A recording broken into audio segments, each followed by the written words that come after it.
Matthew chapter 6 verse 1. மனுஷர் காண வேண்டுமென்று அவைகளுக்கு முன்பாக உங்கள் தர்மத்தை செய்யாதபடிக்கு எச்சரிக்கையாயிருங்கள். செய்தால் பரலோகத்தில் இருக்கிற உங்கள் பிதாவினிடத்தில் உங்களுக்கு பலனில்லை. ஆகையால் நீ தர்மம் செய்யும்போது மனுஷரால் புகழப்படுவதற்கு மாயக்காரர் ஆலயங்களிலும் வீதிகளிலும் செய்வது போல உனக்கு முன்பாக தாரை ஊதுவியாதே. அவர்கள் தங்கள் பலனை அடைந்து தீர்ந்ததென்று மெய்யாகவே உங்களுக்கு சொல்கிறேன்.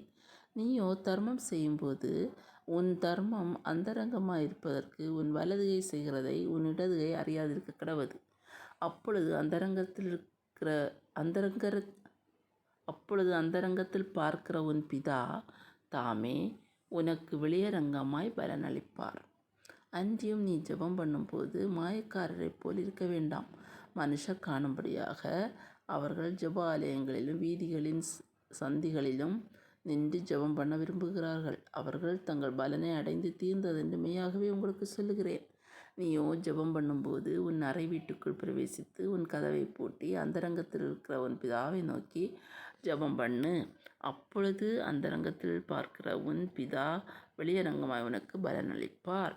அன்றியும் நீங்கள் ஜெபம் பண்ணும்போது அஞ்ஞானிகளைப் போல வீண் வார்த்தைகளை அலப்பாதேயுங்கள். அவர்கள் அதிக வசனிப்பினால் தங்கள் ஜெபம் கேட்கப்படும் என்று நினைக்கிறார்கள். அவர்களைப் போல நீங்கள் செய்யாதிருங்கள். உங்கள் பிதாவை நோக்கி நீங்கள் வேண்டிக் கொள்ளுகிறதற்கு முன்னமே உங்களுக்கு இன்னது தேவை என்று அவர் அறிந்திருக்கிறார்.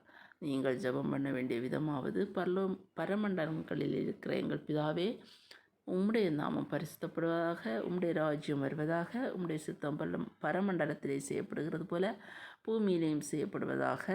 எங்களுக்கு வேண்டிய ஆகாரத்தை இன்று எங்களுக்கு தாரும். எங்கள் கடனாளிகளுக்கு நாங்கள் மன்னிக்கிறது போல எங்கள் கடன்களை எங்களுக்கு மன்னியும். எங்களை சோதனைக்கு பண்ணாமல் தீமை என்று எங்களை ரட்சித்துக் கொள்ளும். ராஜ்யம் வல்லமை மகிமையும் என்னென்றைக்கும் உம்முடையவைகளே. ஆமேன் என்பதே.